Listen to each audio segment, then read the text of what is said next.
RidleyReport.com. At Ridleyography, I am the bomb. Hello, this is Ron Paul with your weekly report for March 2nd. This week, Congress and the administration once again showed their lack of economic understanding as they ramped up spending to record levels. On the surface, maybe it does look to some like the economic crisis is a liquidity problem, that the economy is in trouble because money is not changing hands at the pace it once did in the boom years. They believe that to get back to a booming economy, money needs to start changing hands again, and the quickest way to do this is for the federal government to massively expand spending to pump new money into the system.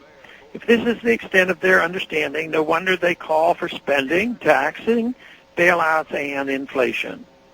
If spending was the solution, we never would have had a problem.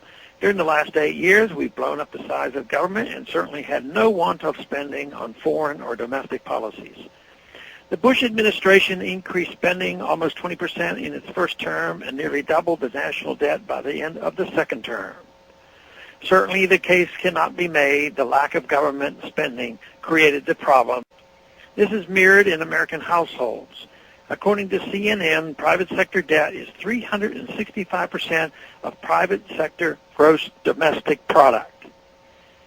Many relied simply on steady and continued increase in home values to enable spending and secure more debt. That trend has proven unsustainable, and many Americans are adjusting their finances accordingly.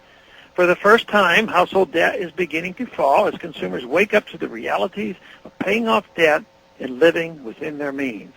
Wouldn't it be great if the government did the same? A lot of capital and liquidity is out there waiting in the wings as the new administration is bringing about government uncertainty, a concept discussed by Robert Higgs as prolonging the Great Depression.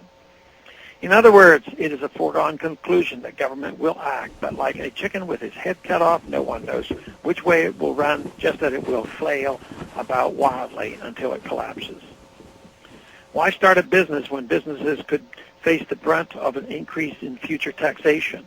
Similarly, why hire a new employee if tax policies will force you later on to fire them to stay afloat?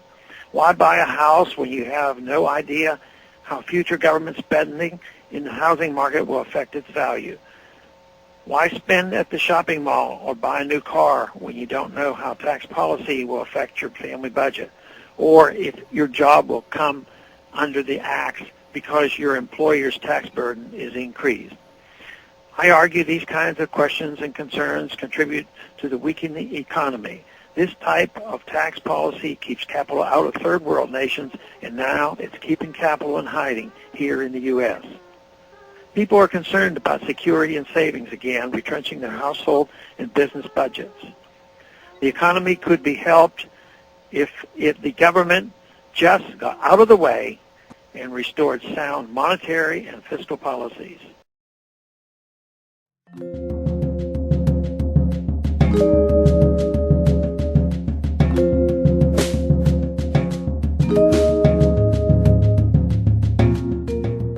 Would you like to learn how to shoot videos the Ridley Report way? Then head to RidleyReport.com and shoot me an email. I can arrange to meet you for a class, provide you a 4-page instructional summary, and turn you into a Ridleyographer. Remember, shoot me an email at RidleyReport.com. At RidleyOgraphy, I am the bomb.